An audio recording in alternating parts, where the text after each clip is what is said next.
Good evening, everybody. How you doing? It's your boy, Coach Lee. Welcome to the Playcall. Happy Monday to you. Hope you had a great weekend because we 4 days away from our next weekend, but we're back at it like we're mad at it, man. We got the crew up in here tonight. Got a great show as always. Talk a little football. Check in on the game in question tonight. You got the Bears versus the Vikings. Yeah, that's what I said too. But, man, let's get my man up in here, man. Coming in hot off the press. Planes, trains, and automobiles. Let's get him up in here. My man, Meta Watch. Whoa. It's Monday night, play call sheet. We are here. What's going on, Coach, man? Glad to have you as well as myself over here, man. You know, it's blessed to be here, man, every day. You know, people got to remember, man, as crazy as life can get, got to remember, man, we still here. Just let y'all know. How you been, bro? Yes, sir. All day, man. How about them Cowboys, though, everybody, man? Y'all know I was up to something, man. You know, hey, hope everybody enjoyed their NFL. What's this? Week 12? Week 12, brother. Absolutely. Week 12. So did you catch any games this weekend, man?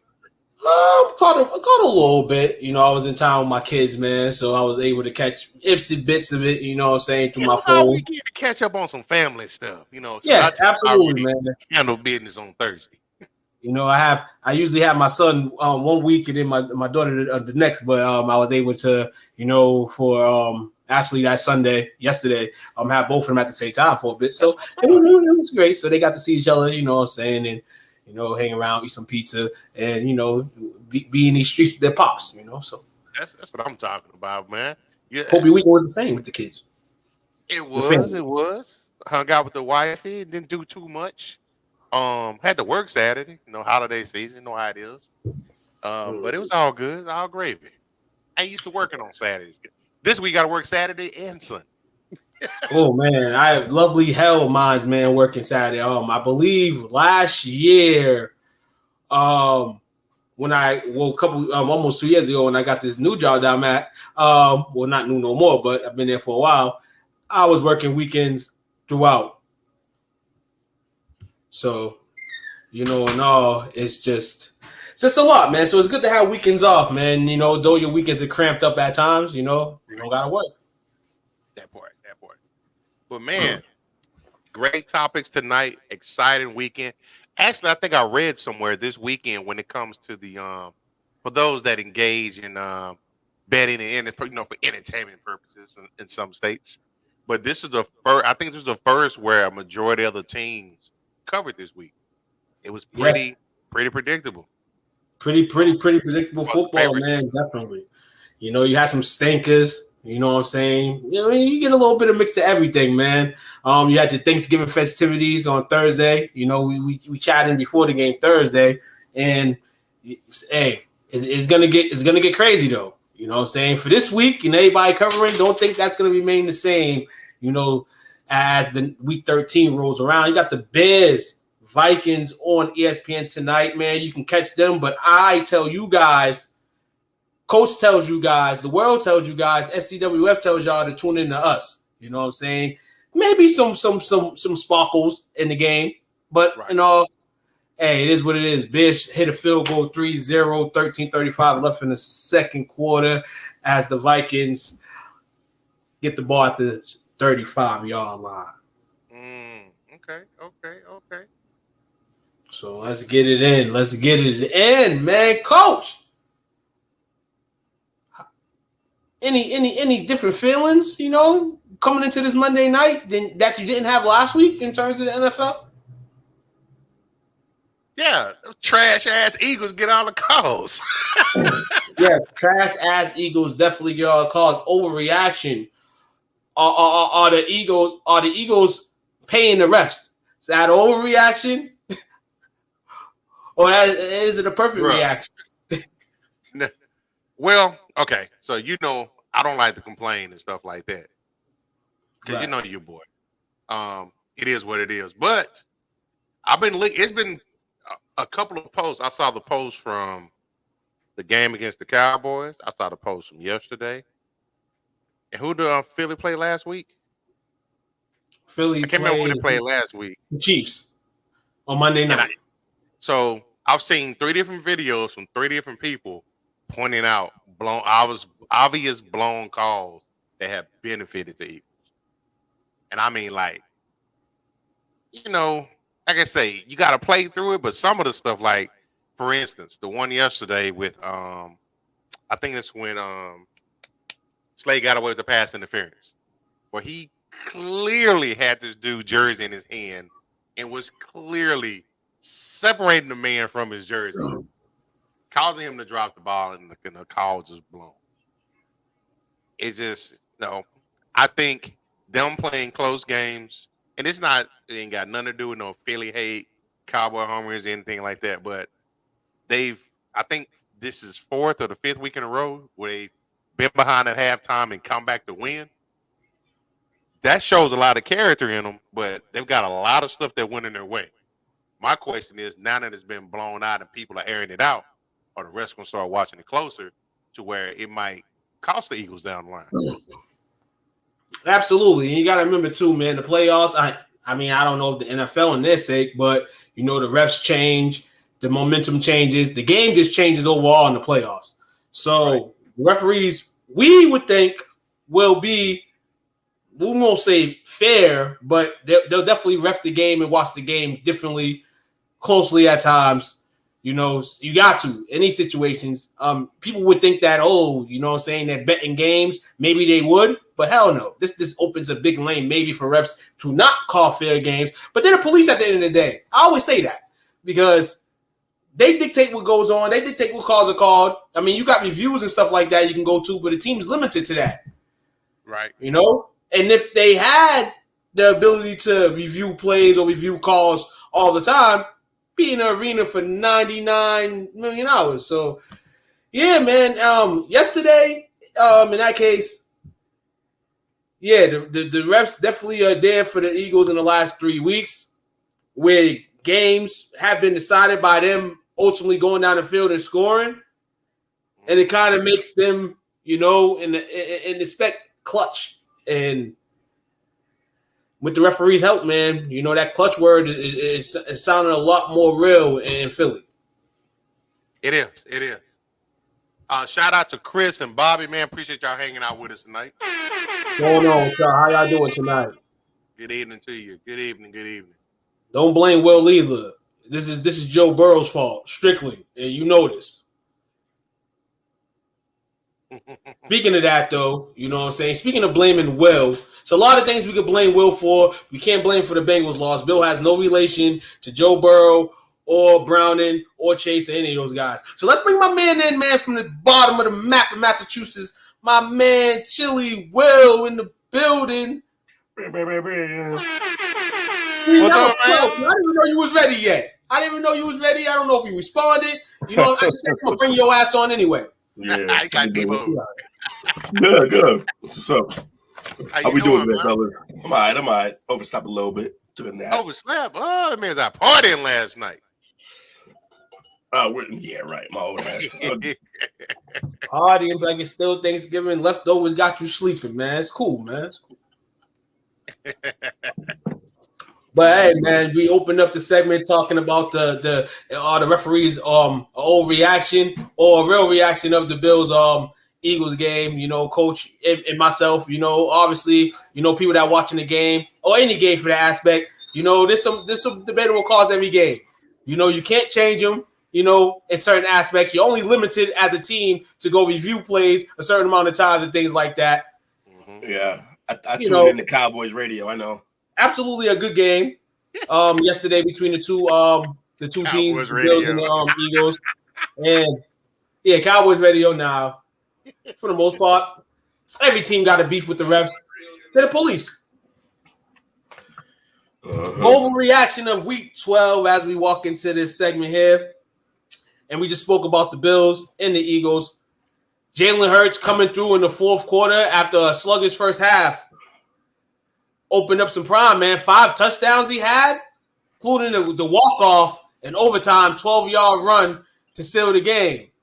Now, QBs, you know, growing up, you those guys that, you know, put in that work, put in those yards, you know what I'm saying, do that work. Now, we all know when we spoke of Jalen, you know, what kind of quarterback he is. He's a dual threat. He's a guy that's going to pass. He's going to run the ball.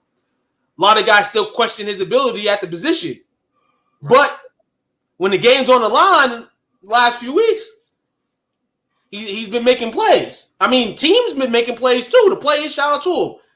But Hurts is making plays, man. So, is it an overreaction? Is Jalen Hurts the most clutch quarterback in the NFL as of today? As of today. Did Mahomes retire? He said, did Mahomes retire? Yeah. That's how we're going to act? I mean, not definitely how we can act, but we can say Patrick Mahomes is not in the category of everything. He's in most leagues, in most categories, but you know how the NFL goes. You know how it rocks. Sometimes the list changes a little bit. Not saying overall, statue-wise, at this point in the season. No, I'm going to make it real easy for y'all. No, stop that. We're not going to keep doing this. We're not going to be prisoners of the moment. We supposed to be the collective who has reason, who has watched more football than the average Joe. That's what we're supposed to be. So, no. For people that say, hey, we need to see some more, we've seen it this season from him. Despite the numbers. There might be some games where it's sluggish, but me and Coach watched the game, tailgated, and we watched the Philly-Washington game where we thought Washington had it in the bag, and Hurts was having a similar kind of game. It was he led the team. That's what I'm saying. It's clutch. He leads the team down. It was who again? Hurts. Against who? It doesn't matter who they playing. It does matter. We said it's funny. It doesn't matter who they playing until you making a point against them. Then it's like, oh, who they play? No, it's not at all because they're down. They're down. They're down in the game. They're losing. Okay, so they're losing the game. So what? What you mean? So what? you gotta do something to win that game. You gotta overcome to win that game. Now, if you want to debate, make up your mind. Is it the refs? Is it the refs? Yeah. Is it them? Is it him? Like, is it Brady? Maybe if this is Brady, they'll say he's clutch and nudge. Yeah, I mean, but at the same time, he in the last month, he's done so. Against my boys, he did it. Second half adjustments, and then against second half team. So that's what it is. You needed to be special because he did it to your boys. If you didn't, no. I said the last month. Mention that, but no, I know, man. I think it's a reality, man. Right now, it's a reality. Now he may not end the season as the guy. You still got, like you said, Patrick Mahomes. Hear me out. The guy hasn't played a road game yet. We might see some clutchness in the playoffs from him on the road. But in all, Jalen Hurts, I'm not mad at they saying that about him right now. I'm not mad at that. Listen, again, it's a couple games. I respect it. I respect him. But we're not going to forget about all the comebacks Mahomes made. Some of them on bigger stages. We're not going to forget about all that because of 3 games during a regular season. We're not going to do that.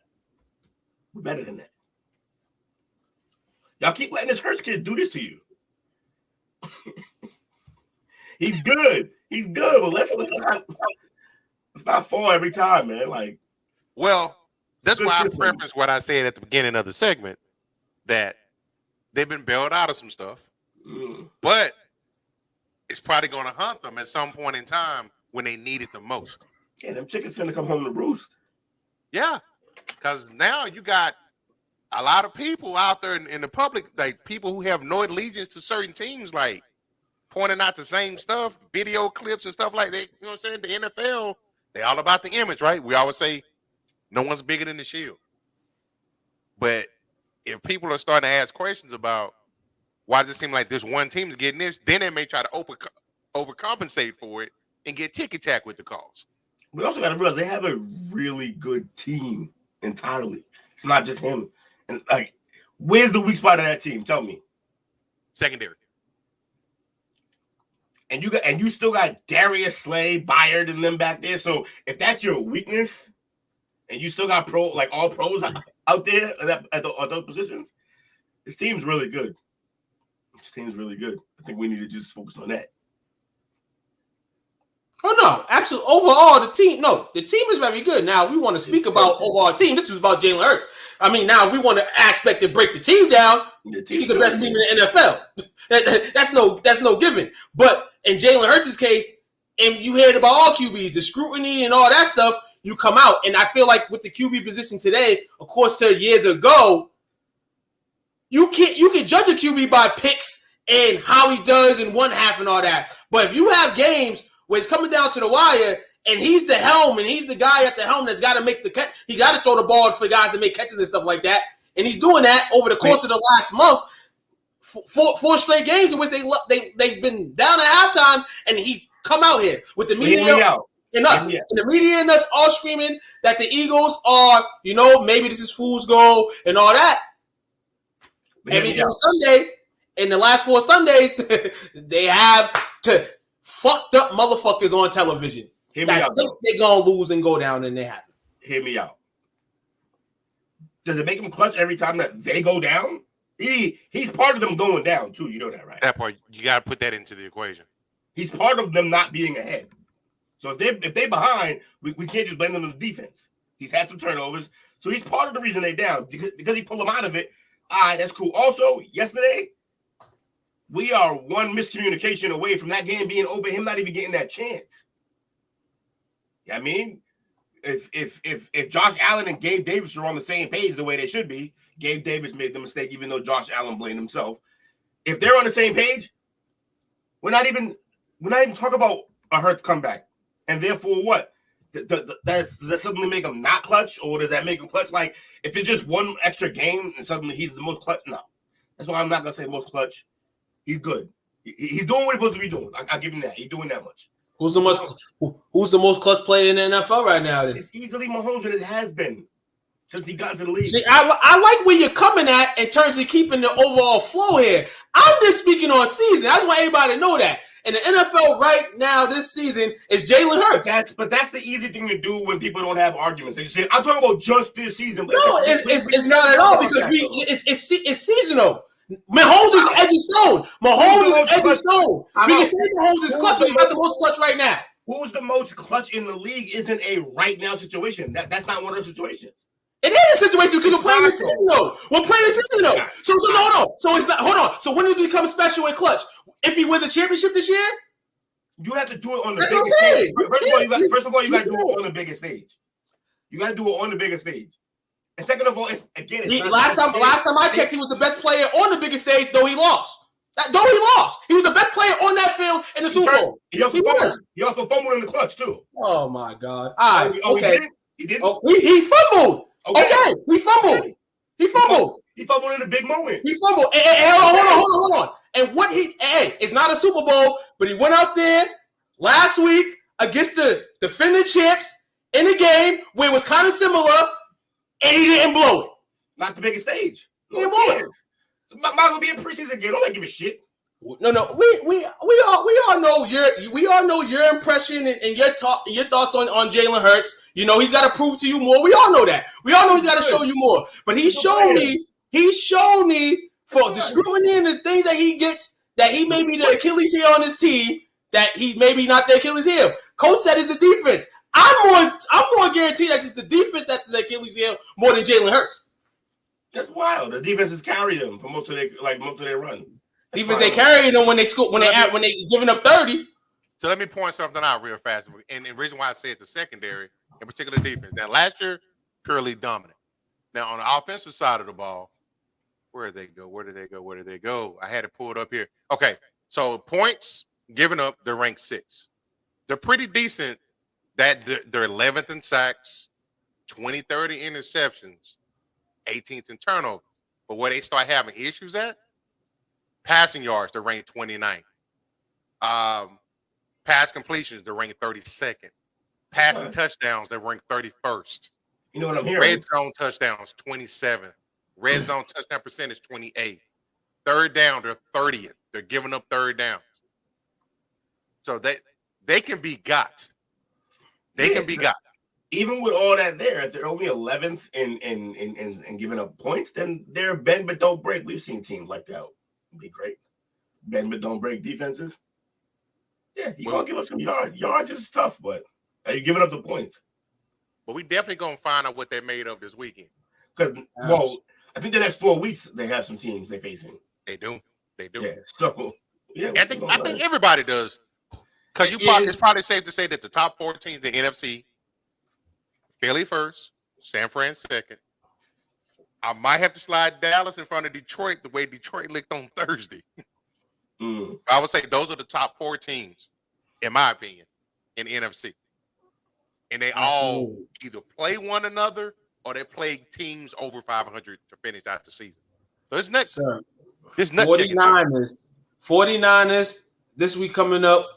Cowboys got a game against the Seahawks, and then Giants twice to end the season, and then the Cardinals. So you get through the next 21 days. 3 weeks for you get the next 21 days. You know what I'm saying? Then you see what you can do and see where you're at in the seedings and stuff like that, and maybe rest time. But you got to get through this stretch, and let's see what they can do, man. Like me and Coach talked about before you walked on. Will, you know, hey. All games that go this way may not go your way when it comes down, man. And these 3 games right here going to test that, man. San Fran's defense, you damn sure can't do that shit against them. Regardless of anybody want to say about my boys, that game, we watched the game. Everybody watched the game. We see we went down, shot themselves in the foot. They were ready to give the game to us. And then the Seahawks, they play good for a couple weeks, play down a couple weeks. We'll see what kind of Seahawks teams roll into that game. They actually played Dallas this week, so it's gonna be tough, man. But yeah, man. Eagles, Jalen, AJ Brown, rest of those guys, man. Salute to y'all, man. Best team in the NFL. Next overreaction in reality. Will the Bills make the playoffs? I think so. Just barely, probably, but I think they can make it. Their problem isn't crazy. Their defense isn't great, but I jumped off the Seattle train. They're 6-6. Yeah. Damn. Shout out to Anthony. Shout out to Cedric. What's going on with y'all? Nick Bosa and Chase Young are a problem. 49ers defense will carry them. Yeah, man. Jumped off Seattle train because you kind of see what it was going to become. They are chilling for a year. Like we mentioned in the offseason, they can kind of chill and coast, but what they did, they obviously did it. We know there's a warranty. There's not a warranty on Geno Smith. You know, once he's done, he's done. That's what happens. I mean, it's okay, but there's still a team that can compete. They still have some good pieces, and you can fall off them, but hey, it's still a respectable team. I hate to say it, and I know we talked about it to start the season. I think everybody that was on here was kind of pulling for Geno. We felt like Geno had finally got it together, And we was like, all right, Gino, it's about time. But damn, Gino turned back into Gino, man. I don't know if Toot was rooting for. Nah. Don't get me wrong. Don't get me wrong. I hope him well. I wish him well. He's not Teddy Bridgewater. Y'all know how I feel about him. I just felt like Gino will come back into reality. Like all this stuff, man. Hey, and a lot of guys. It was a fair assumption. Opportunity. A lot of guys have been getting second chances in the NFL in terms of when they be able to get on the field and do something and try to go. And Gino did that. He deserved that. He got everything that came with it too in the new NFL. Money. You got extra guap for having a good year. They rewarded you. And even if you don't do nothing for the rest of your career, you good. You good, man. But to the Bills situation, man, it's gonna get tricky. Because they can't continue to play like this. And I said that about the Bengals early in the season. Joe Burrow's hurt now. And for all that's worth in Josh Allen's game yesterday, guys, they were still doing the same stuff that they was doing before they fired Ken Dorsey. They kind of surprised you by, going to the run a little bit the week that they fired him. But, hey, what teams are not going to do that? We've seen the Pittsburgh Steelers throw for over 400 yards yesterday. And they fired Matt Canada on Monday. So my point in saying that is, though they are a team that can, go out there and score 40 one week, they're also a team over there that heavily relies on that guy so much and Josh Allen that it hurts the team so much. Like, it hurts. And then it hurts him too when you got plays like yesterday to Gabe Davis, where clearly it was a miscommunication. But Josh, I feel like he just be having too much stuff in his head.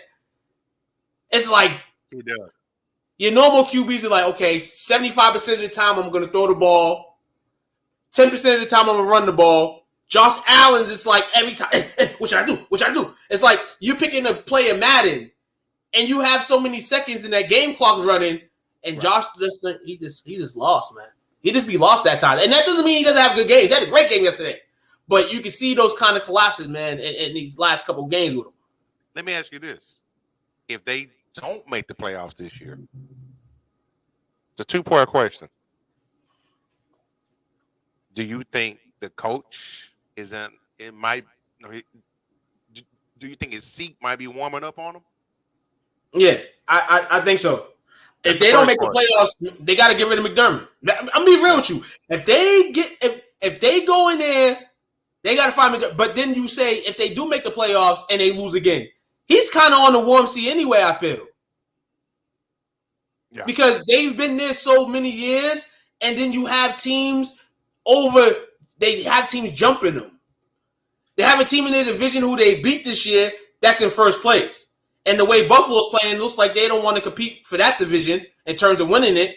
So now you deal with the wild card situation. They're going to feel like the Bills are the best out of the wild cards if they make it. And then you lose.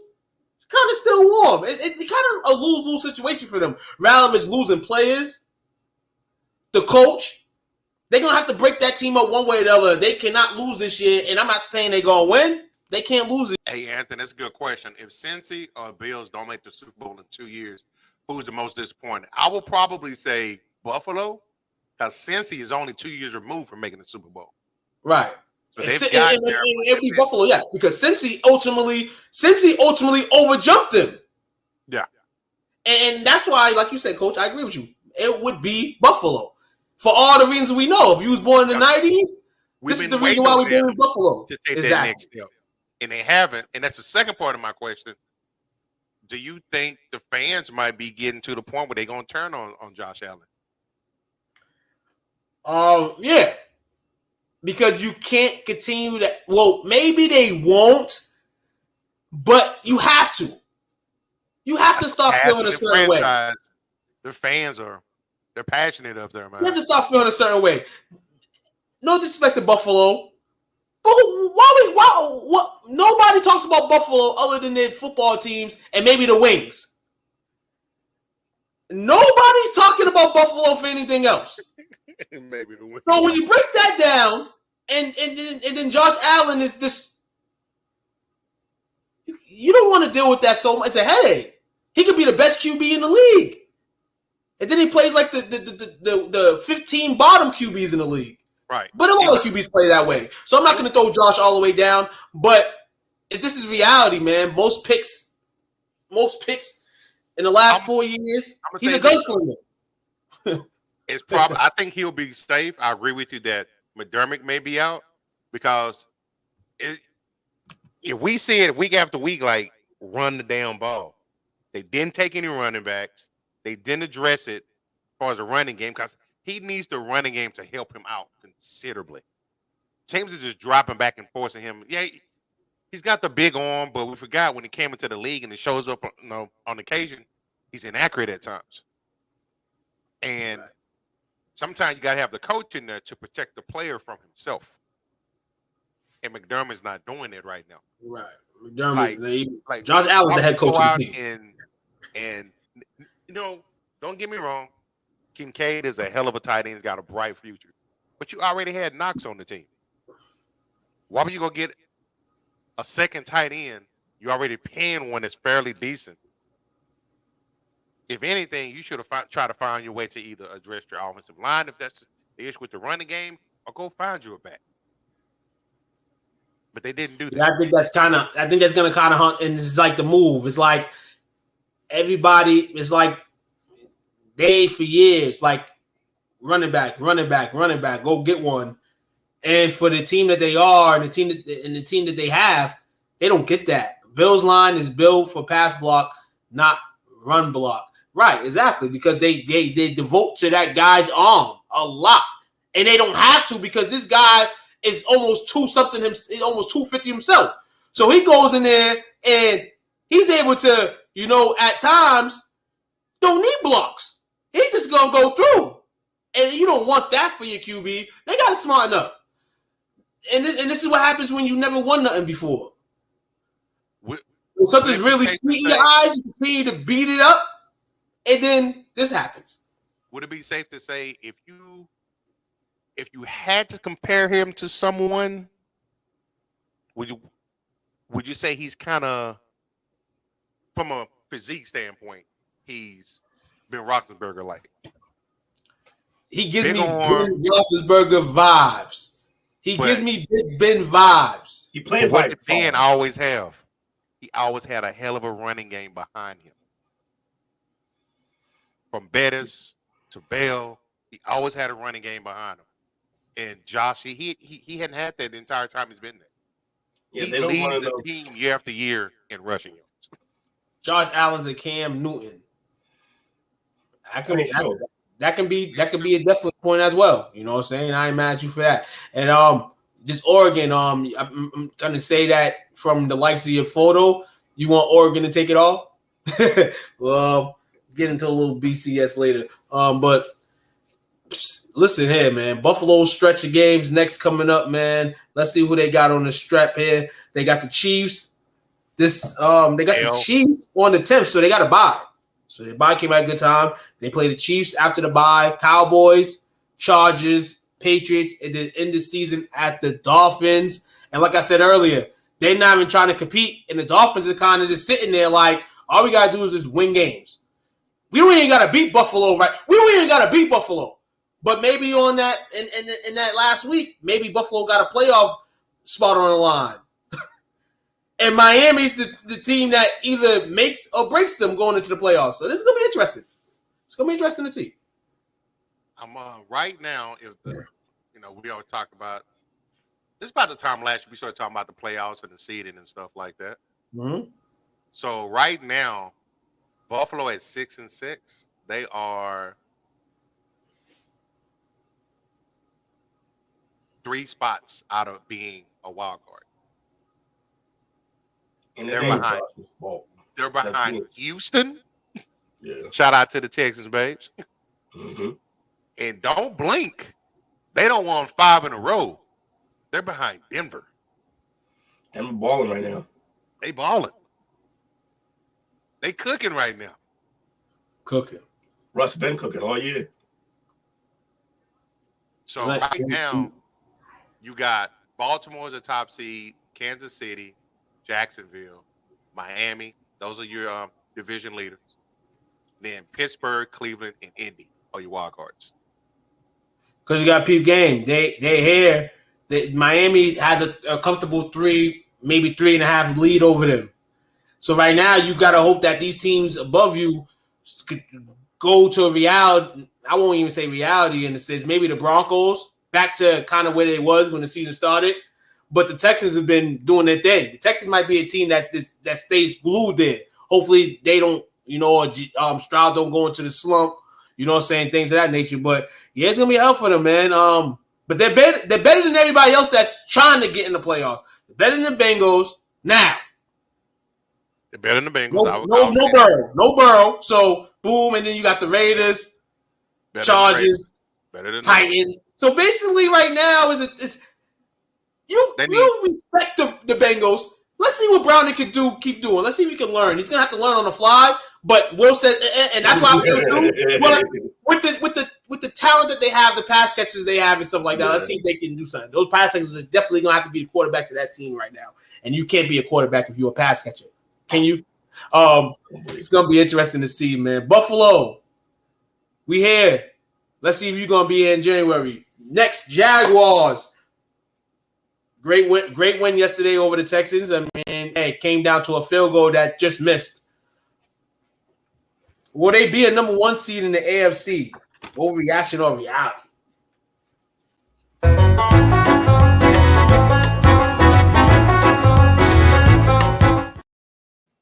They are not going to be the number 1 seed. That's bullshit. They are not. I'm still saying Houston's going to win that division. I know they beat Houston yesterday, but they had to play damn hard to do it. Houston is in front of the curve. They're ahead of schedule. Starting to buy them into them a little bit. Coach, man, I don't want to say they'll be number 1 seed, but I'm just we're just gonna ride this schedule real quick because this is crazy right here. Now the first 2 could be in the most, Trevor might get hit a bit, but we'll go through the schedule. The Browns, after their bye, they got a Monday night game. They got a Monday night game against the Bengals. They got to win that game. It's a win. Then you got the Browns. Win. Then you got the Ravens. Tough game. Then you got the Buccaneers. Win. Battle of Florida. Unless the Dolphins say something about it. Panthers. Win. And Titans the end of the season. That's win. They're looking good. So the number 1 seed, it has a chance if they can just play this decent ball. They can't just slip up. Possibly they could where everybody else is playing gauntlet schedules. But, Coach, I'm with you. I don't think they'll get the 1 seed. But the way the NFL is shaping up for them to be and the way the NFL thought they would be, I could see them second. I can see them second or third. I definitely can see that. Yeah, I'm looking at Baltimore's schedule now. Not looking good. It's tough. They got to buy, but they had to buy. They got to buy this week. They play the Rams. That's a dub. They play Jacksonville. Tough game. They play San Francisco. Tough game. They play Miami. Tough game. Close out with Pittsburgh, and that's always a tough game. Tough game. Yeah. Okay. They very well could end up with the 1 seed, the Jags. Low key. I'm gonna keep it real, and I say the only game that the Ravens lose is that 49ers game. Real talk. Right here, I'm looking at that. The Dolphins. And I mean, like I said, the Ravens just can't play. When they lose, they give the games up to teams. And now Miami last year, they played them in one of the illest games of the season last year. They gave that shit up to Miami. Lamar was looking crazy. They can't give games up. But if they come at don't give the game up, Baltimore, I think they only lose to the 49ers in this situation here. I think they only, and maybe Jacksonville because, Trevor Lawrence can, extra shine on a bright day. But other than that, I think the Ravens can end up with the 1. We'll say Jaguars, depending on, the schedule and how they come out, could be second. You don't believe in Kansas City? I believe in Kansas City. I believe in them. Absolutely believe in them. I don't believe in their receivers. They got 3. Yeah, I agree with you on that. What they gotta do is they gotta continue to just go with what they got. They got a team like the kid Rice. Maybe next year you have a couple pieces around him. Rice would be nice, but he's young as shit. So he's young as hell. Sorry, man. Hey, like they say, the running backs get ran around. You gonna have to run that motherfucker around. You gonna have to run him around. Like real talk. And we're not leaving the Chiefs alone. Actually, the fact that people say the Chiefs haven't played a road game, I would like to see them in one, though they won't, because they'll have a home game in the first. They'll probably play a road game in the divisional. I would like to see Kansas City in the road game. That would be very interesting. Patrick Mahomes, we feel like, and the Chiefs have done just about everything you could possibly do, except the road game. So, Kansas City schedule, Green Bay, Buffalo, New England, the Raiders, the Bengals, and the Chargers. Oh, they electric slide into the playoffs. Nice. And they've got 3 on the road and 3 at home in a 6-game span.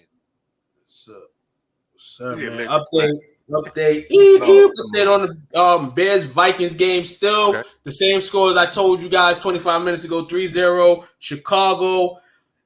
3:30 left in the second quarter.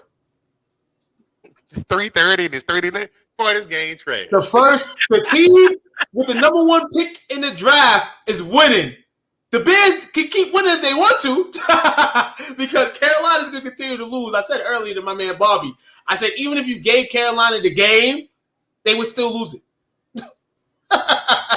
So that in there, man. Next overreaction or reality. I disagree with Ant right here. No, they're not. We seen something. I mean, obviously, the field goal kickers for the Patriots, they kind of had this, since anyway, a lot of fans feel this way about their field goal kicker.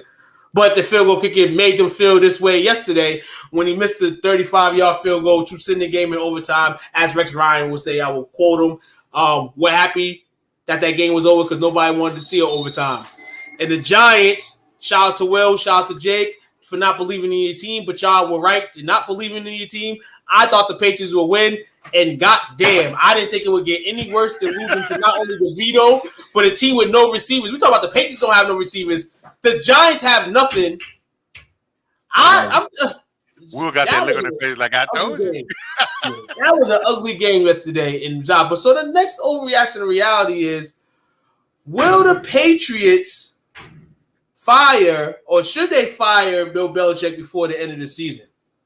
Careful what you wish for. You can't do that shit. They could.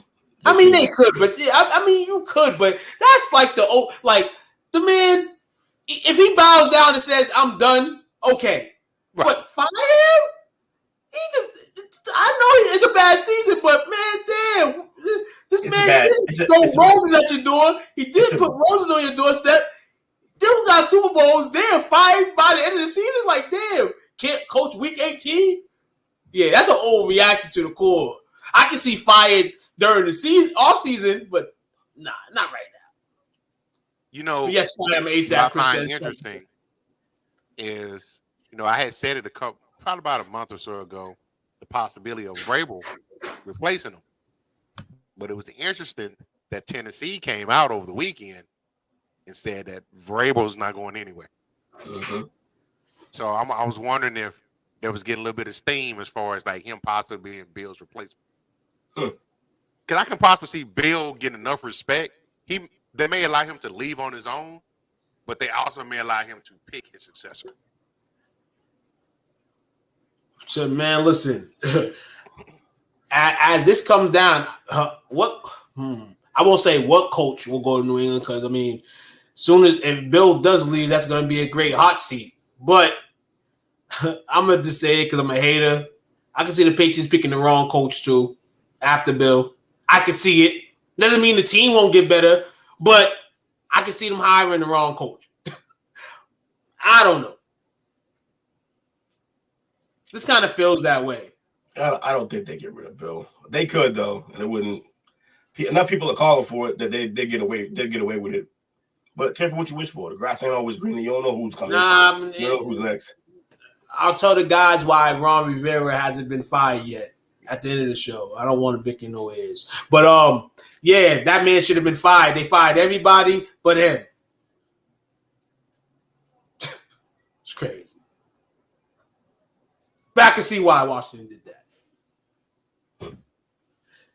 And Bill, yeah, we all agree here. Bill, overreaction. Yeah, not gonna get fired. Yeah. He's the Godfather, man. You don't fire the Godfather leaves. You don't fire the Godfather. This is the crazy thing about the Patriots. I always used to say, man, they're gonna score sevens on you. They're gonna score sevens on you, and they're gonna do that. And that was a strange stone for 20 plus years. But the Patriots recorded their 4th game this season with 7 points or fewer. They had 5 such games, and nobody's gonna pick and compare Brady to fucking Jones, but 5 games in Tom Brady's 283 starts, they had that total. Mm-hmm. That in itself, like I said, man, I praise on teams like you got to be like the Patriots. When you're in that red zone, you got to score on those opportunities and stuff like that. And I praised them for years of it. And they're not doing that. Yeah, Dynasty dead. Dynasty dead, man. How much? Man. I know we mentioned it last week, but I don't know if it was confirmed or not. When they picked Mac Jones, did he reach out to Saban for insight on that? He must have. That's the only reason why I could imagine he would do it. And that's his homie. I don't think he'd do that without doing due diligence. Right. I can see that. But I also think maybe he was pressured from upstairs to take him to go get a quarterback no matter what.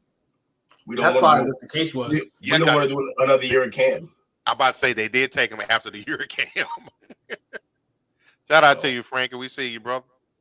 What up, Frankie? You gave Will the chant. Belichick is down with the Illuminati all through your body. Actually, man, we're gonna have a guest tomorrow on the chop up. Uh-oh. Yeah, man. So Frankie, man, we'll be in tales with you tonight, man, about what's going on. If you still want to hop on tomorrow, man, we did give that notice a few weeks ago, and I wasn't here last week for the chop up. So yes, sir, man, come through, man, and we'll give you details into the show, man. But hey, man, if he's down with the Illuminati, it's all through his body. Last overreaction of reality: Pittsburgh Steelers over 400 yards of offense. Matt Canada fired on Monday. Overreaction or reality? Sorry, fellas, man. People calling me during the show. Offense, the Steelers was significantly better without Matt Canada. Overreaction or reality? I think we got instant proof. Yeah, right off the bat. Less than a week.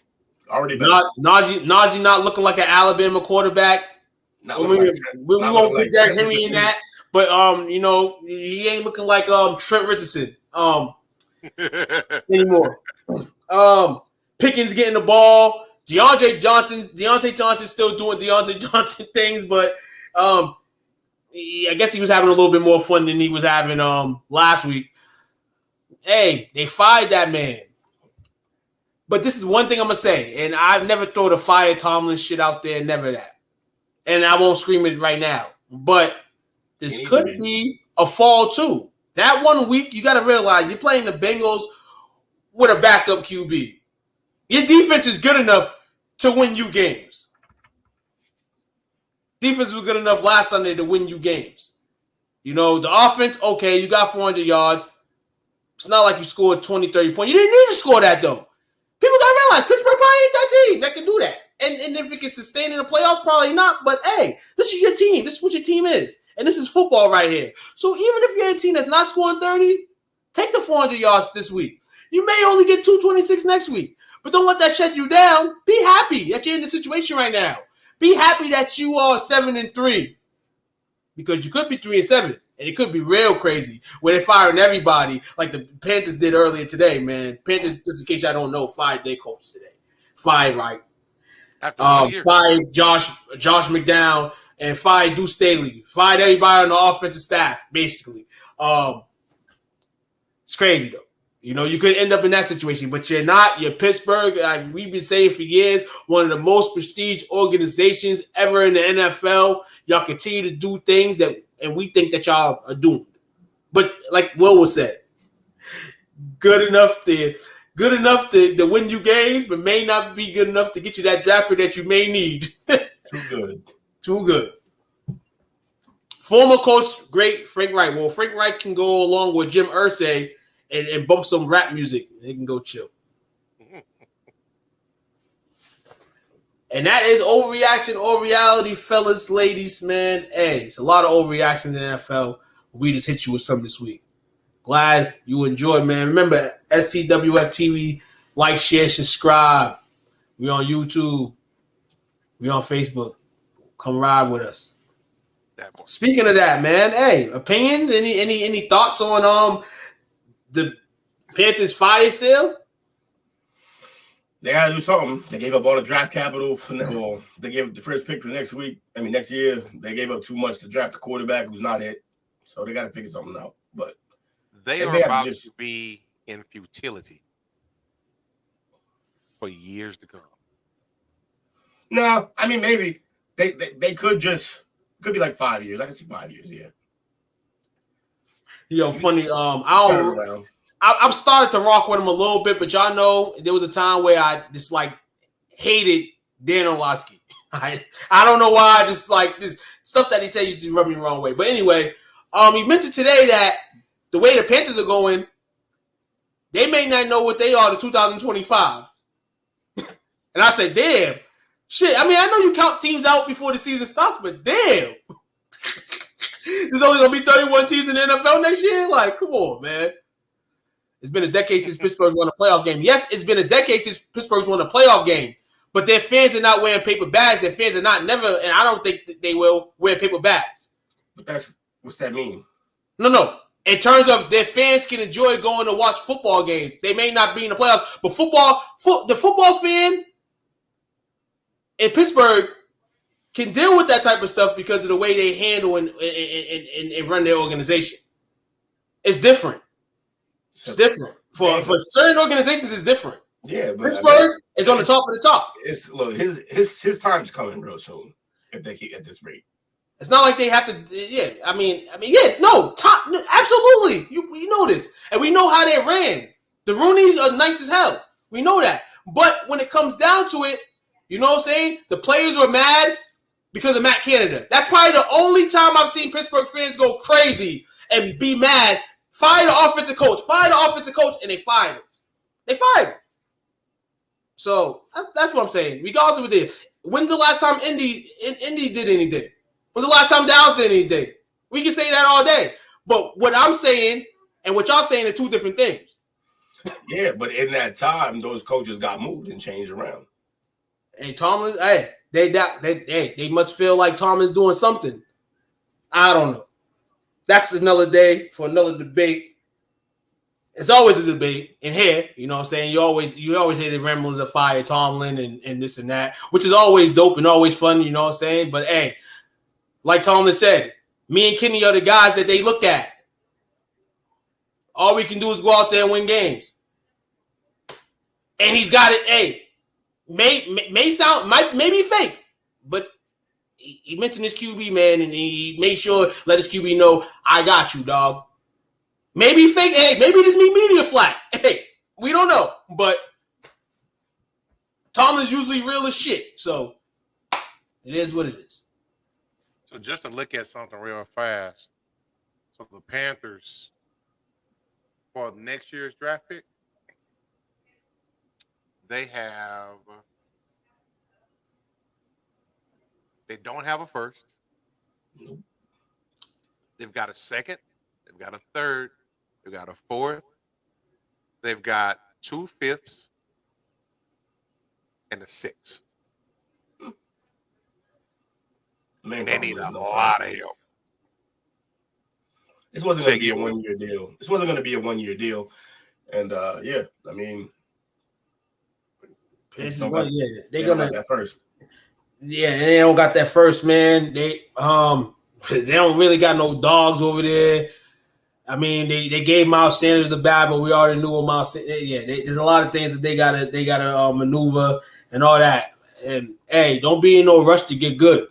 You already made that. You already tried to make that mistake. I mean, you already made it. So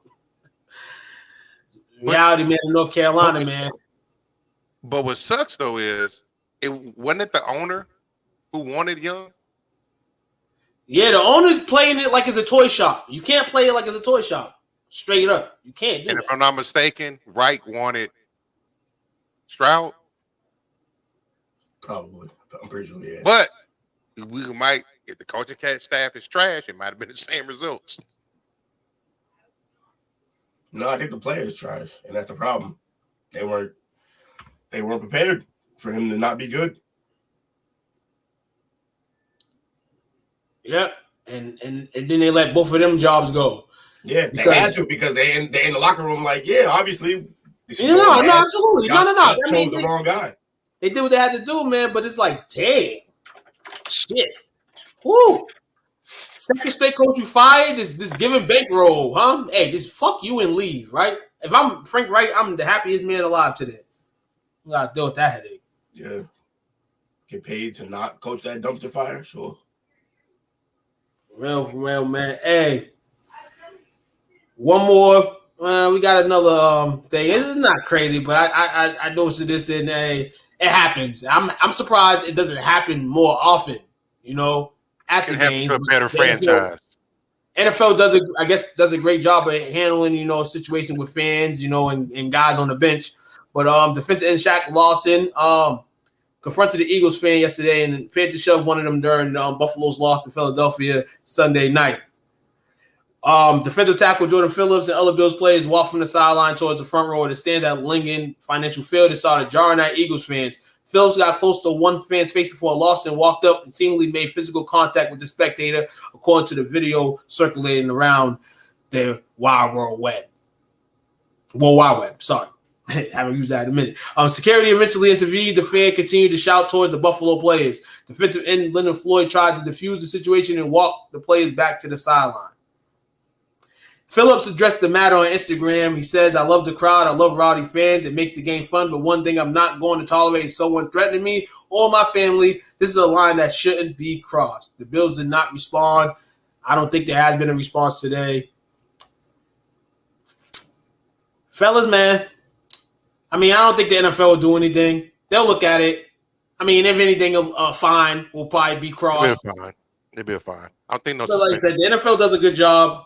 The NFL does a good job with these things, keeping that. It happens, it heckles, but in terms of seeing stuff happen, you will see more players wanting to fight other players on other teams than fan access and fan play. You probably see the fans fighting each other. But shout out to the NFL on this overall, just holding that down. And it sucks because when it happens like this, you obviously got to do something. But, a big healthy fine will be, I guess, good. But you got to warn these guys too, man. As the year continues on, man, you gotta chill, man. Can't let those fans bother you. Anthony, real quick, the Panthers have $39.5 million in cap space next year. Like I say, it couldn't happen to a better franchise, man. I interact with Philadelphia Eagles fans on a regular basis. They are some obnoxious SOBs. And what they do is they draw you off sides and then try to go put their hands behind their backs like they did nothing wrong. Oh, absolutely. Hey, fellas. Fellas, before we take a quick break, overall, and this week that this is passing through week 12, something that you'll take from it. Rather you were surprised by it, or something that is definite, like this is how you feel about it. Could be a team, could be a player. Just week 12 in general, or the season up to week 12? Week 12, this week. We'll put it on this week. Everything was consistent. There was no surprises. We wish there would have been. Yeah, I know, right? Which kind of weird coming off the heels of of the Brady statement last week about the mediocrity of the league. Mm-hmm. Pretty consistent, because we've always said any given Sunday, but not this weekend. Everybody won that was supposed to win thus far, except for this crap fest that's on tonight. So bad. I'll say this one thing: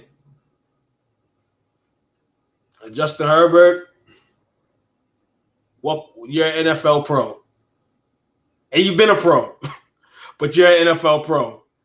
What I say by that is, you could blame Staley, obviously. You could blame the team, obviously. You hear different things like, these coaches don't know how to coach these players, or these players just don't No, to win. It's a combination of both. But what falls in there is a guy who people talk highly of, in terms of the stature of the QB position, and everything's at a down right now. So I may keep close to this situation. Everybody's gonna keep close to the situation in LA in regards to the Chargers, man. Not saying that anything's gonna happen with Herbert, but shit's shaky right now.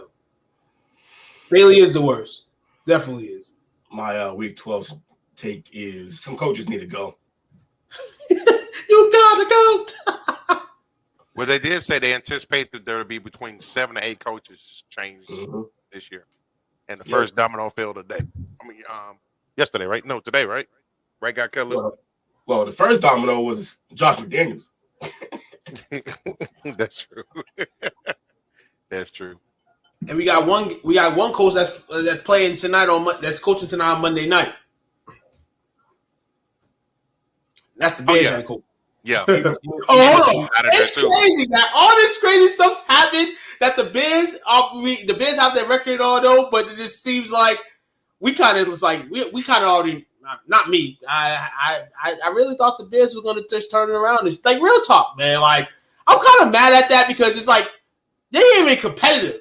Like it's like their heels last year. You're not like it's just like, and then hey, look, Fields misses a few weeks. Though you had Badgett, he had his week and a half of shine. Yeah, man, it's just crazy, man. Like what Will said, coaches got to go.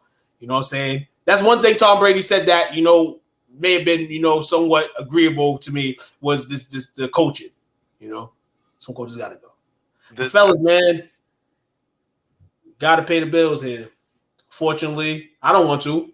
I like commercial free. You know what I'm saying? But bills got to be paid. So 15, 20 seconds, grab your electrolytes, and come back and tune in with us on the Playcall. Shit.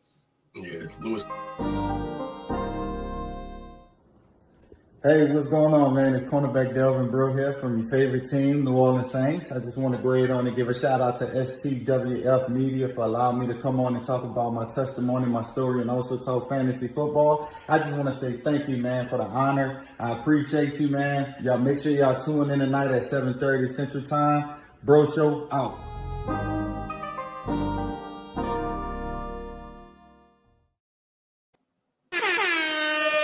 That's a valid point by Lewis, man. Mm-hmm. Extremely valid. Yep. That hire made no sense. I think the GM that's there now, this is his first year, if I'm not mistaken. I think he's the former president of the Big Ten, if I'm not mistaken. Speaking of the Big Ten, how about the Wolverines, man? Obviously, Jake's not here tonight, still sobbing over his hiding. Still a Patriot fan. He is still hiding. Jake's had a bad weekend, everybody. Even when he put on the Bengals hat, the Bengals still lost. Overall, not a good week for his team. Not a good weekend. But yeah, man, we got the college football rankings. Obviously, tomorrow the BCS rankings comes out, but these rankings here shouldn't be too far from the tree in terms of rankings here. So let's go them out, man. So we have sorry, man. I'm here. I'm over here. We're supposed to be over here. Thank you very much, guys and girls. So read down. We'll go from 10 to 1. You know what I'm saying? I'll give some respect to the 10 team and the 9 team and the 8 team. 10 team, Penn State at 10 and 2. They jump up a spot from last week. Missouri at number 9, 10 and 2. Surprising. Missouri's playing some good ball. Yes, Missouri has played some good ball. Definitely has, man. Hey, getting back to those Michael Sam days. Yeah. Playing in it. Alabama 11 and 1.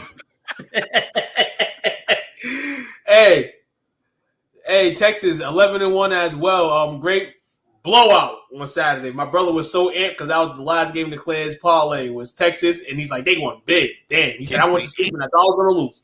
It was bittersweet. Definitely.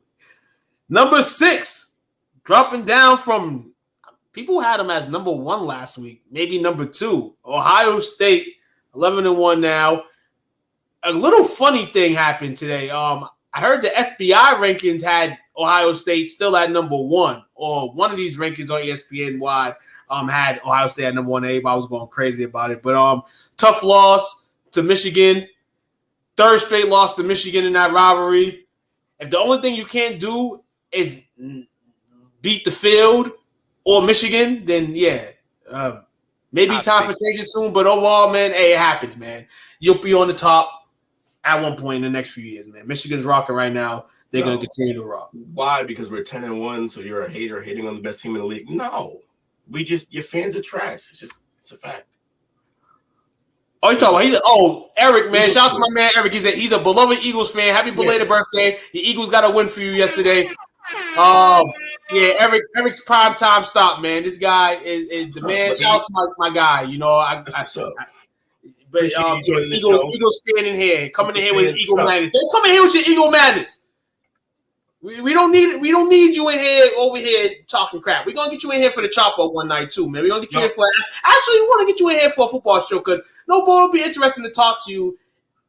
We know Eagles fans, but we don't really conversate with Eagles fans like that. So it'll be good to see your thoughts, on this team, man. Figuring out we bigger at it. Y'all threw batteries at Santa, man. Like, come on.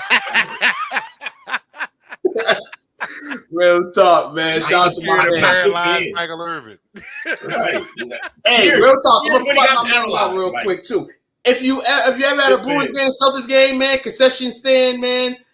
You go outside, see a lot of guys, trying to make some dollars, man, and doing the right thing. My guy E, man, got his own merch stand, man. He over there, selling merch, before you enter the arena where, you're paying $1 million for it, man. So shout out to my man, hit him up across the street right from the TD Garden, man. If you're going to a game, any type of event, it's my guy right there. Shout out to him. But, gotta get back to these rankings, man, because college football is getting real hot right now. Number 5, Oregon, going into the Pac-12 championship game against Washington. Maybe the best team in the Pac-12. Friday night, right? Yes, Friday night. This Friday night's going to be epic. It's going to be litty.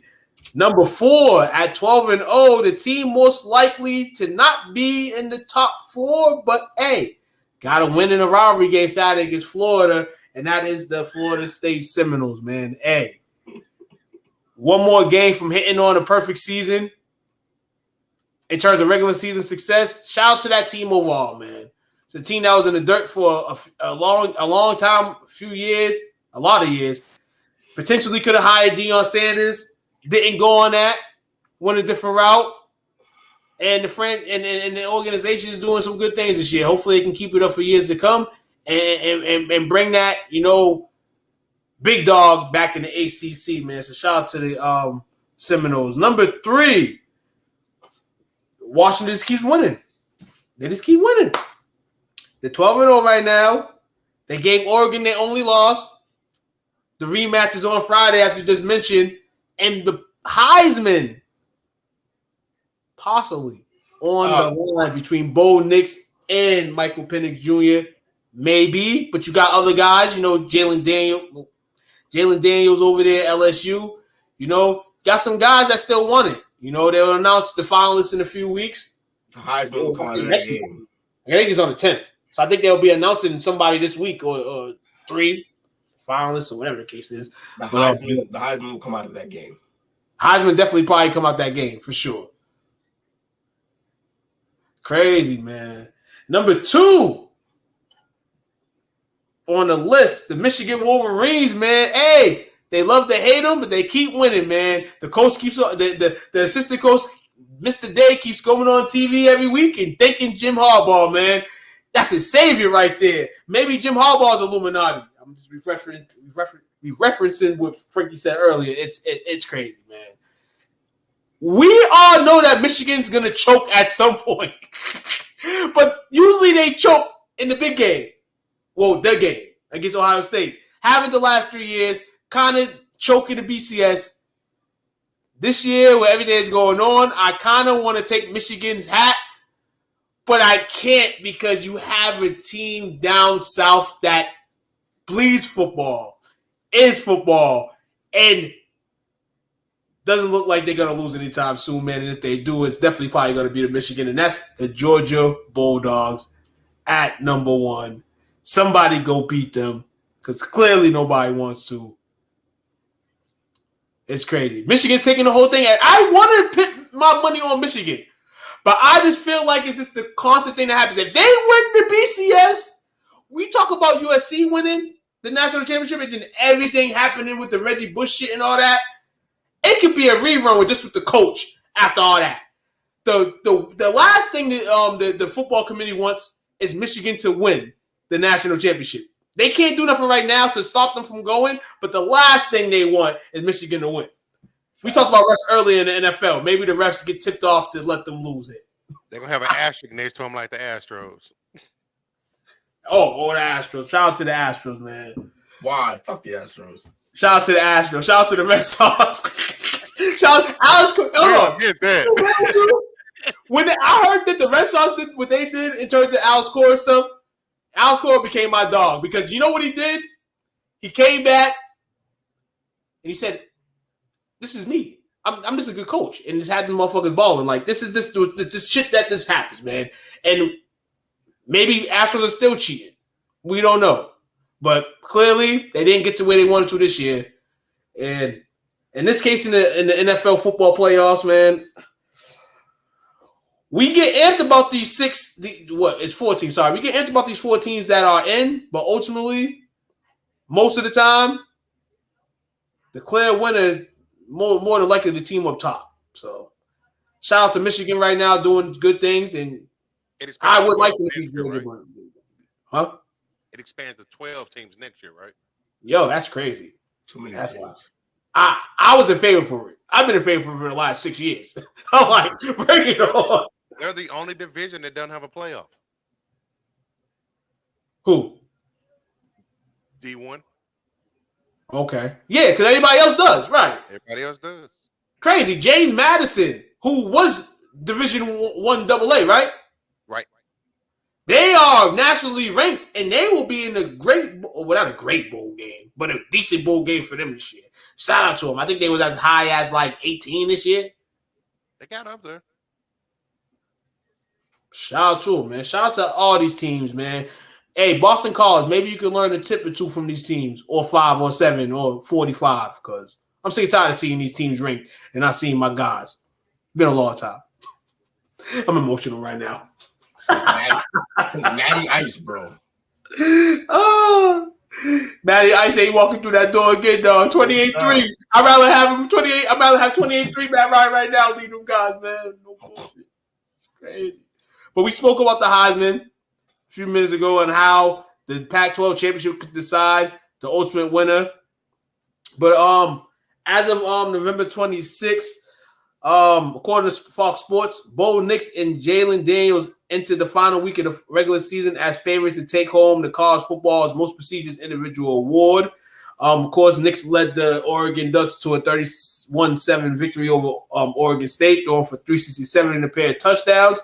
Daniels, on the other hand, 355 total yards, 4 touchdowns, and LSU's 42-30 win over Texas A&M. And while they both appear to be clear-cut right now, you still got Penix, Jalen Monroe still hanging around, Mara Harrison Jr., and we'll read the list here. We'll go from 10 to we'll just do a 10-1 man situation here, but it's tied. A lot of people tie for 8th, so we'll just go 7. Blake Cronum from Michigan at plus 20,000. You got Jalen Monroe from Alabama plus 1,500. You got Carson Beck, quarterback Georgia, at plus 8,000. You got Marvin Harrison Jr. at plus 4,000. Michael Penix Jr. at plus 600. You got Bo Nix from Oregon at plus 130, and Jalen Daniels right now is the favorite for Heisman Trophy at minus 115. Put us my iPod. That's according to Fox Sports. He put us my iPod numbers. Yeah, so he got the numbers. If you want the wins, of course, that's Michael Penix. And Beck, I think Penix has got more statistics while also not having a loss. So it's going to see. We'll figure out what means more to the committee. Who you think is going to win the Heisman?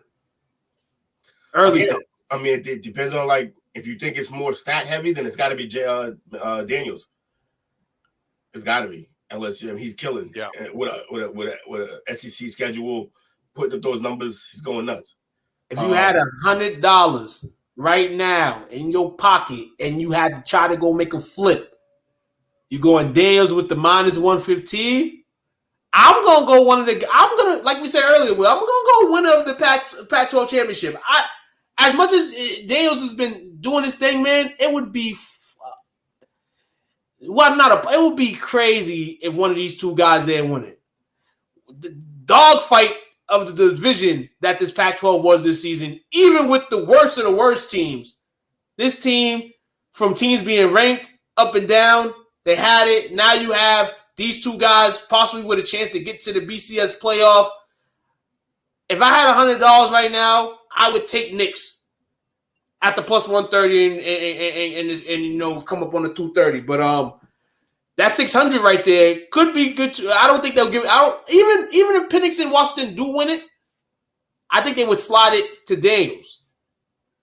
And that sucks that I'm saying that, but I just think that would be the reality of it. But Bo Nix would be my guy that I would put my 100 to if I gotta look. Daniels got 3,800 yards in the air, 40 tubs, and he's got another 1,100 on the ground and 10 tubs. He's accounted for 50 touchdowns. Hell yeah, and that sports automatic. 5,000 yards of offense. Yeah. But is this season over? He doesn't have no more games, correct? I don't think so. Sucks. It sucks because those numbers, all that, you would think like, damn, LSU is a top 5 team. They started the season as a top 5 team. That blunder, that regular season first game against Florida State kind of fucked them up. And if Jalen Daniels doesn't win the Heisman, it ultimately falls on that. He's a senior, right? Daniels? Yeah. I feel like he's a junior. He might be a senior, though. Let's look at Yeah, he's a senior. So, and all, it'll be wild. Those numbers right there, Coach, it's like boom. Of course it's him. But we know how football works. We know how the NCAA works for the most part. Every once in a while, they give it to a guy like Daniels, but we watching the Pac-12 championship on Friday. We watching it. I'm there for it, man. We watching that shit. And the Heisman's going to come out that shit. You guys want to put $5 in for the Heisman pick? Oh, man. Let's do it. Hey, man. Hey, fellas, man. If you ain't been watching college football this season, I feel like with what we've been talking about, it gives us the urge to go catch some games on Saturday. It gives us some urge to go catch, of course, football games on Sundays. You know, it even gives us an urge at times to go look at your high school teams. But in all, football is spicing up right now, and it's at the apex right now. So catch it, man. Catch the little bit of games. You can conference championship games all this weekend. It's gonna be dope. This game is gross. Game is gross. It's the third quarter right now. 6-3. 6-3, man. 6-3 in favor of is it the Bears? The Bears, like, man.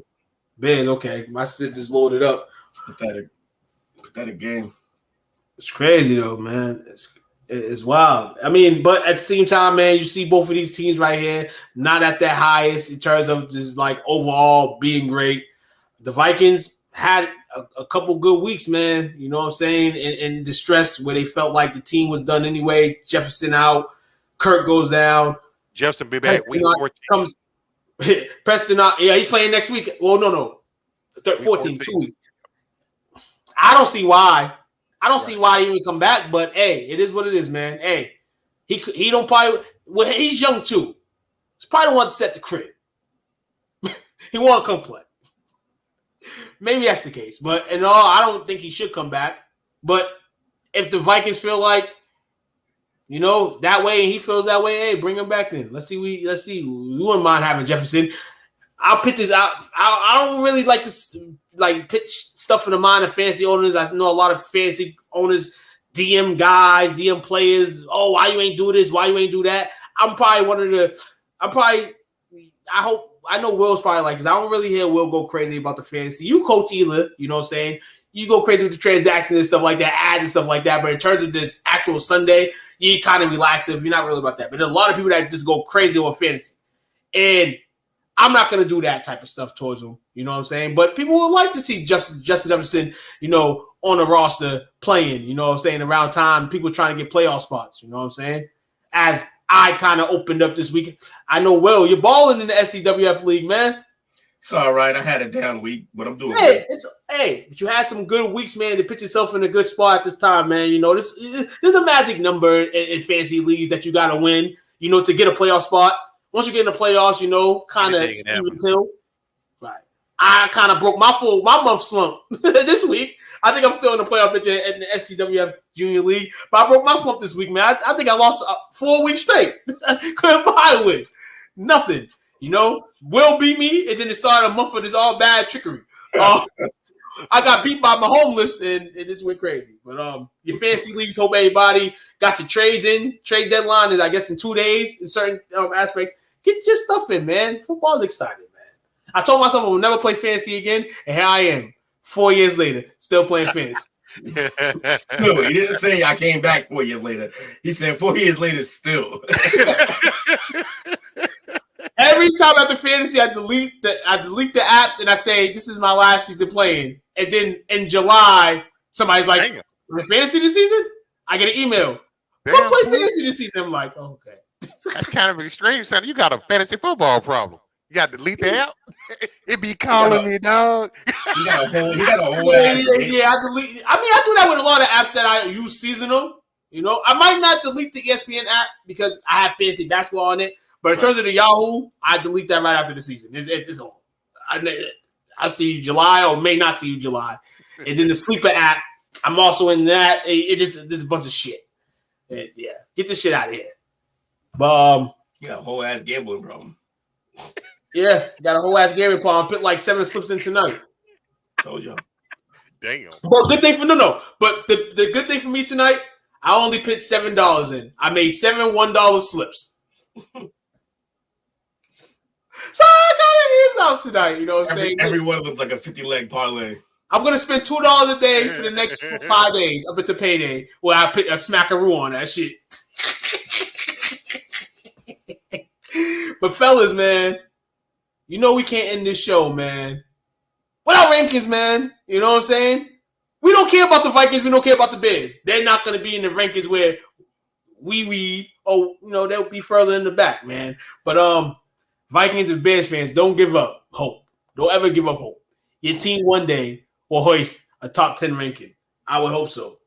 The Vikings, maybe next year will be better than going in a better direction. The Bears, kind of like the Panthers, but it's better hope, I guess, in them. But they got a situation that they got to fix too, man. You know what I'm saying? A couple situations. So in that case, top 10 rankings. We're going to go down the line, and I don't know what's going on with the numbers, man. They don't want to pay numbers no more. You got to pay for numbers. All right, that's cool, though. So number 10. Matter of fact, we're going to give a shout out to the 11, 12, and 13 team. We're going to give a shout out to the Browns, the Bills, and the Steelers, man, for being, after the top 10. You know what I'm saying? We're going to get them being mediocre. Yes, being mediocre. We're going to give them a shout out, man. Mediocre. But number 10, though, this team was mediocre, but they're getting in motion. Locomotion. Counted them out for dead. Count them out for dead, man. Let's ride! That Bronco in Denver. You know what I'm saying? Shout out to the Broncos, man. Hey, getting it and winning at any cost. Shout out to that team. Bloodied Thompson yesterday. Had to bring in PJ Walker, and they were able to catch a victory over the Browns, man. Defense is showing, but at the same time, man, the defense is improving, man. This is a defense that I knew wasn't in the dirt. I just felt like something was wrong there, but it feels like things are getting fixed. May not be a team that can put up a lot of points, but they have an OG coach. They have an OG QB. Let's see what the OGs can do and can see they continue the season, man. Riding down to number 9 on our rankings for this week. And that is the Houston Texans. They remain in the top 10 rankings. That loss to the Jaguars simply I mean, the Jaguars were a better team on that day. There was a lot of good things, and always a lot of good things the Texans could take out of games, man. You know what I'm saying? Pause for a minute? Yes. I know we kind of kicked around the idea of the coach of the year. I think the Texans coach needs to get some strong consideration. D'Amico Ryans, yeah, he did a great job. Yeah, I think overall, not the front office yet, but I feel like the coaching, definitely should be applauded in the play of the players in Houston. If they get 3 more wins and they get to 9 wins, he'll get it. Right. And I hear that they celebrating their butts off down there just to be competitive again. Real talk. Not to mention they won the draft. They did. They picked second and got the right guy. They got a future star in the making. Mm-hmm. He bonds with the team. He invites the team to his house every week. He's a team guy, man. You see those things early, man. You usually see guys that early just by themselves and stuff with an entourage, things like that. Guy's pretty chill, pretty cool. What's crazy, it's a young team with a young quarterback, but they love him already. Like, they all respect him and love him already. That whole team is going to go together. That's a scary team moving forward. Scary team, man. Scary. Number 8, man. Could have been flip-flop this week, man. If the Texans would have won, or the Texans probably would have. Nah, they wouldn't have went up. Jacksonville Jaguars entered number 8 at 8-3. Spoke a little bit about them earlier. Can this Jaguar teams continue the success that they're having? Will they fall? Are they at that point where they're going to jump? We haven't really seen it this season, but, hey, you still got a month and a half left. Most of the year. That's a great record for a team in the 8th spot. Yeah. Definitely a good record. And they treated him like ass when they got slapped by San Fran. If they didn't get slapped by San Fran like that, they'll probably be a little they'll be up. Probably like 6 and it'll probably be like between the 5 and like the 7 range, but hey, it would be better than what you are right now. But hey, you being ranked is great. It's cool. Continue to push. Number 7, 8-3. Kansas City Chiefs. The Raiders had them shaking for a little bit. And then Ashland, shout out to Ashland, man. Your Chiefs kept rolling, you know what I'm saying? And took the lead and then flipped it up on the Raiders, man. Made Antonio Pierce wear his black forces and get in his Cadillac and be gone. Their offense needs help. Wide receiver specifically, and Sammy Watkins. Is it safe to say that Kelsey may not be focused on what's going on? What's important to him right now? I don't know. He's still. He had a couple drops, but he's still making his plays. He's tearing that skeleton up at the crib. Damn. That's cold blooded, man. My man, he don't care about life. Like that man's over here. Like I'm going to the podcast with my brother. I get to get some skeleton. I'm down for it. He said some skeleton. Brutal.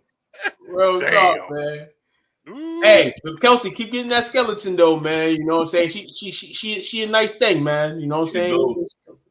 I'll tap that skeleton too. Number 6, 8-3, and that's the Detroit Lions. Pause right here. Man, Thursday was so long ago. Pause. Will. Yo. You probably like me Thursday, looking at the TV and like WTF. Yeah. 20-3 in the first quarter. Yeah. It happens though. It happens. But man. Yeah, it wasn't a good look, but it happens. They're still 8-3. They're doing fine. Hey man, they're 8-3 with a win over the team below them. Yeah, that's true. So they're doing okay. I still think they're gonna win the division. Yeah, me too.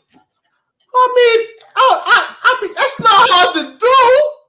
Look who you playing in the division against. Hey, it's not hard. Hey, it's not hard to do, and yet they haven't done it. So I mean, they haven't done it, but they clearly are better than every other team this year in that division. So they should get a playoff home game. But what this comes down to ultimately is, has their QB done has their QB done too much that he's maxed his limit?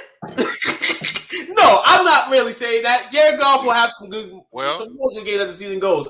But I feel like if the Lions lose, He will be the solemn reason why they lose. I said that in the offseason too. I think so. That's why they drafted his possible successor in this past draft and set him to heal up. So, and no, they're playing great football still playing great football. I mean, hey, you lose to a division foe, and if people don't realize and know, though Jordan Love is no Aaron Rodgers, the Green Bay Packers love to go to Detroit and play football. They love to go there and play football. We know that.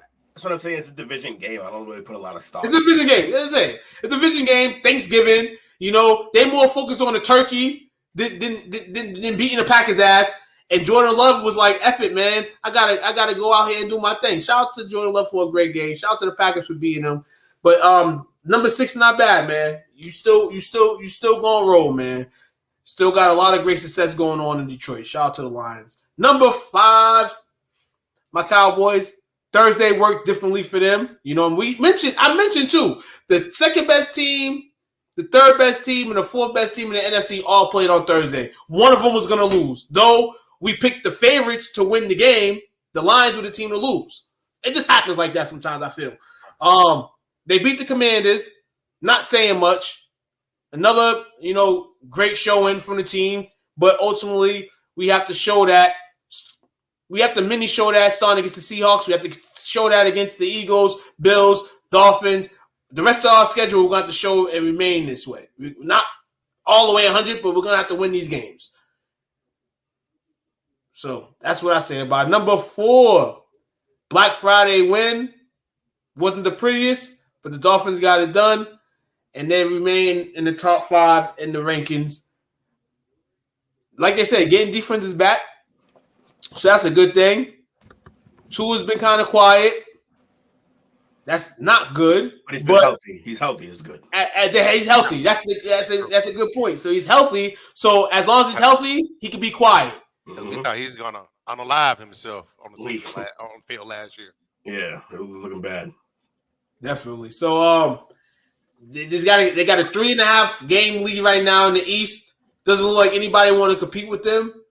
So just continue to win, and Mike Medeiros continue to just coach the team.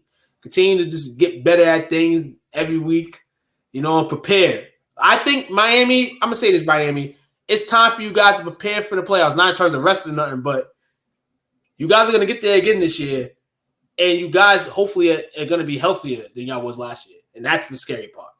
Y'all see Alex Smith say that Brady played the weakest division in football? I heard that. It's funny. So we're gonna. I mean, not really. I can't say that because still had guys like Phillip Rivers in the division. No, matter of fact, hell no, Alex Smith. I kind of was feeling your comment. You playing a weak division too, dog. That wasn't as. I mean, it wasn't as weak as the East. It wasn't as weak as the East, but you know what I'm saying. At the same time, man. It also is not the point. It's not about between him and Brady. It's just about he's just saying a statement about Brady. But was it the weak division because they just dominated the division? Right. Which came first, the chicken or the egg? That's part of it. That's part of it. But then you got to think about the quarterbacks that were in the division the entire time. It wasn't Sanchez. It was a who's who up in Buffalo. So let me be clear. That's the first name that came to your mind. That's bad. The first name that came to your mind was Sanchez. That's the first name you came up with. It's the first one I came up with too, and I had to realize what that meant. So yeah, and that's the true fact. I mean, really? No, it's a fact that could be spoken on because I just say all the time, Patriots are gonna have a guaranteed 3 to 5 wins in their division, just alone their division. So all they got to do is, even if they slumping and stuff, all they got to do is win 3 or 4 games and they're playoff bound out of the rest of their games. Because, like I guess it's not a good combo, but it's a combo. It's crazy, man. Crazy. Miami at number 4 and riding up number 3. That team from Maryland, Baltimore, Maryland, and that is the Baltimore Ravens. Did what they had to do on Sunday Night Football. Zay Flowers actually got a couple more fans today after Ravens fans probably betted that 3.5 spread, and Zay Flowers made sure you got it. You know what I'm saying? So shout out to this Ravens team. Defense still looks scary. Offense, it's going to be what it is, man, week by week. Interesting and funny dealing with a quarterback named Lamar Jackson, because that's exactly what he's dealing with. Unpredictable. You don't know what the hell is going to happen with this team. Offensively, by the week, you don't know. No, they're going to run. You know that. They're definitely going to run. Hey, I'm going to say this, Chris. The Patriots can be whacked for the next 10 years. I will always respect them more, even though I hate them, than the bum Bengals. Triggered. I wish I could put brown paper bags on right now. But it is what it is. Number 2. Brock Purdy and those San Francisco 49ers. Yes, we're saying Brock Purdy and those San Francisco 49ers. You know what I'm saying? Hey, good Thanksgiving squabbling, man. You know, chicken legs, Christian McCaffrey going home. I'm hurt, baby. I'm hurt. But you got another win, man. You know what I'm saying? For a tough-nosed team. 3 losses, reality check. Now you go back to the grind, man. And that's what they're doing, man. Going out there and putting the hurt on teams. You better be a Bengals fan than Cowgirls? Yeah, of course you do. I'd rather be. Yeah. Chris, you're weird. And in terms of this, Bengals fan, like, what made you be a Bengals fan? Like, I could understand, like, you know, fan or something. Like, what made you be a Bengals fan? Why not a Falcons fan? It's a fair question.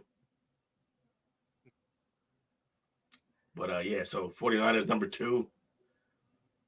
Because you root for everybody else in your state. But not the Falcons. That's weird. Number 57, Reggie Williams. Reggie Williams, okay, linebacker. Okay, Reggie Williams, number 57. Ain't that your homie? Shout out to you, Chris, man. Shout out to hey, the Bengals are not gonna probably win another game this season, bro. Reggie used to bully him in high school. Reggie, you take that, sit him upside down, take that money. Cafeteria shakedown. Take that. Crazy as that. Hey, and just to remind everybody, this game is shitty tonight, right? And I bet you people that betted on this game betted anytime touchdowns, and that was probably the worst decision you've ever made. Nobody's scoring nothing. Nobody's scoring no touchdowns in this game. Literally, I'm thinking about like people are like, oh, commit plus 250 for a touchdown, Hawkinson plus 280. I'm sitting over here like, shit. I ain't picking nobody for a possible touchdown. I will go yards at least. It's a field goal competition. Definitely, man. Number 1, hey, Kelly Green. That's what I'm gonna call him tonight. Kelly Green, you're number 1. Celebrate it for another week or 2. We don't know. Yep. But in all, man, I ain't got nothing negative to say about y'all right now. Y'all the team that people are gunning. Definitely the team that my team's gunning. And I'm gonna say this right now on here, but I hope my Dallas Cowboys can level some ground in this division. But it looks like we're gonna have to prepare for another episode of the wild card thing. Yep.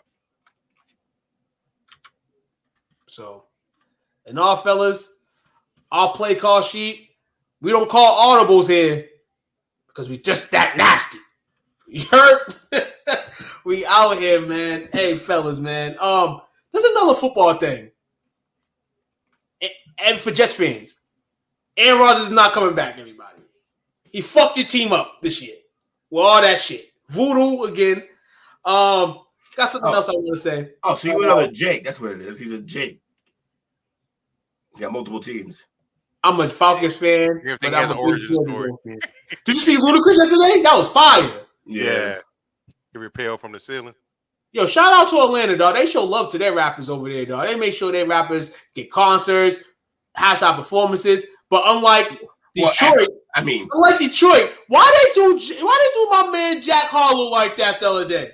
Why they do my man like that at halftime the other day? What happened? Literally, they didn't care about what's. Hold on, so they had him at halftime.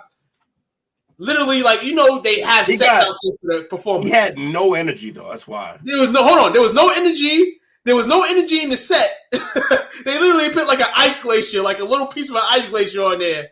and literally it was just him and just like you to see the whole stadium. I mean, I don't understand and not supposed to make it big like the Super Bowl and all that, but damn Detroit, this was supposed to be just Thanksgiving was your Super Bowl. They did it for Big John a couple of years ago. He turned it up. You see what Dallas did though? You see what Dallas did though? Had the OG show over there. It's a nightclub. No shit. They're prepared for it. Yeah, old England titties over here. So what was better, old England titties or Jack Harlow? He just wanted to say it. He's dying to say it again. Look. Yo, all of my will. Listen here. Look, y'all run a nightclub and happen to play football there. It's a lot different. No, but it was still overall crazy whack. But I'm sitting here like, what the hell is this? Like, damn, NFL. Damn. For the blowouts, for the blowouts and ass-whoopers we had in the first two games, shit, the halftime show would have probably made the day. But instead, they didn't want the show to take away from the game, and the games were trash. they miscalculated that. Mm-hmm. Hell yeah, definitely. Hey, fellas, man, appreciate you guys, man. Shout outs for the night. Shout out to you, fellas, man. Appreciate y'all. Sorry, I was a little bit late, but I'm here. It's okay, man. Yeah. No, Will, you were just fashionably late. It's all good, man. Late. Slid in late. I mean, like Kramer. You gotta realize, man, we run on BPT. Yeah. So I try to tell people that all the time. I'm like, we black owned, black run, black host. Like, hold on. We move at our own pace. I don't know what to tell you. My coworker today, I said, hey, tune into our show tonight. She's like, oh, you podcast and stuff like that? I'm like, yeah, da. I said, check in between 8:30 and 8:45. There you go. 8:30. That's why I tell people now going out like, Our start time isn't a hard 8:30. It's lackadaisical. It's whatever we decide between 8:30 and 8:45. That's true. Maybe 8:50. But no, we don't leave y'all disappointed, man. Yeah, we here. We doing our thing. Appreciate y'all, man. This is always fun. Appreciate you guys as well, man. Shout out to you all, man, on this Fabulous Monday night. I actually thought I was gonna be late. Had to run through a bunch of bull crap, man. Commuting is crazy for the next 2 weeks. Trains and automobiles. Man, them shows wild. And all, it was a great day, and we're gonna continue to build on that, man. And you guys, it wouldn't be a triangle if one of us was missing. Correct. I'm happy that we're all here, we're always here together. That is, in fact, how triangles work. Yes. Coach over here meditating. Says, he said, I took my glass off. I can't read shit. Can I say something from the heart? A week ago, I felt so loved from STWF when I traveled to Chicago. Love STWF. Hey, Chris, man, one love, baby. You already know how we rock out here, man. As long as you're feeling better, you're doing better, man. You know what I'm saying? Get healthy, bro. Get healthy. Hey, I know. I don't know if you dealt with, death, before, may have, but it's the hardest thing to go about, man. You can easily go about your day all the time, and then that one moment it hits you. You know what I'm saying? And it's reality, man. That's what it is. So if you need 5 minutes to cry in the inbox, did so, Chris. I've been doing a lot better at communicating with you, man. Just messaging you. Now, sometimes I don't answer phone calls because sometimes, I'm not a guy that likes to answer phone calls a lot. But I've been getting to you a lot more, man. So, shout out to you. Yeah, this is the day and age where phone calls. Gotta get you that do-rag, Chris. Once you get that do-rag, Chris, you'll be good. You gotta give a do-rag and a Marlboro shirt. Yeah. I'm sorry, Newport. My man Kip. My man Kip over in the building. My man Chris Kip. That's what I'm gonna call you now on. Chris Kip in the building. Yes. Hey, mom's 10-year anniversary, man. God bless her soul, man. No doubt. Another interception from Dobbs. Yeah, bro. But all these are tip passes. This is crazy. He has like 3 tip pass interceptions already. My man Pestinot, man, out here doing his thing. Passionate, yeah, Passionate. That's that guy right there. Pasta. Definitely. Chris Emerson, Probot. Hey, Chris, man, you might not want to give your address out here, man. There's a lot of people that don't be doxing people. Don't dox yourself. Man. I don't want you to be doxed, man. You know what I'm saying? For real, man. Coach, shout outs. Friends forever. All right, Shout y'all out to you, be good. brothers, man. Shout out to you, brothers, man. Y'all don't know the impact you have on your boy, but y'all make it always a lot of fun. I appreciate y'all for that. Shout out to my man too. He hit me up Thursday morning just to holler at me. Thursday afternoon to holler at me, talk about the game a little bit. So I appreciate that, brother. And man, you guys make it fun, man. And shout out to Unc. Unc back on the state side. He been on vacation a little bit. Where he was at? That's why I've been quiet. I think he's been chilling on some island somewhere. My man's over here in the Virgin Islands, man. Hey, yo, I hear you, dog. Big dog. Hey, yo, don't be over here making no more babies, man. You know what I'm saying? You making no more babies. That island life, man, do it to you, man. But guys, this is a quick take one more time, man. I almost didn't make the show tonight. Yeah. Almost died. Literally. Almost died. I was eating my food too fast, and it went the wrong way, dog. Fat boy death? Yeah. You almost had a fat boy death? That's why I got this big ass water over here. You almost died eating. That's the most Almost basic died thing. eating, dog. Eating, breathing, like can't die on the basics. Nah. That ain't cool, man. Hey. But we never die. Me, Will, Coach, we will never die. You heard? We never fry. You know what I'm saying? We multiply. You heard? Knock on wood. Well, much love to you guys. Make sure y'all tune in tomorrow for the chop up.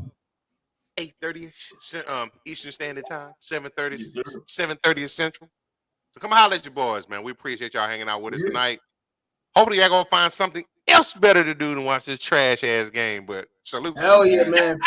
I usually go with the Sammy Sosa approach, man. But for tonight, we fucked it up with no steroids. We Ken Griffey Jr. this bitch. Out of there. We out of here. Find this podcast and others on STWF TV, the podcasting network, wherever you get podcasts.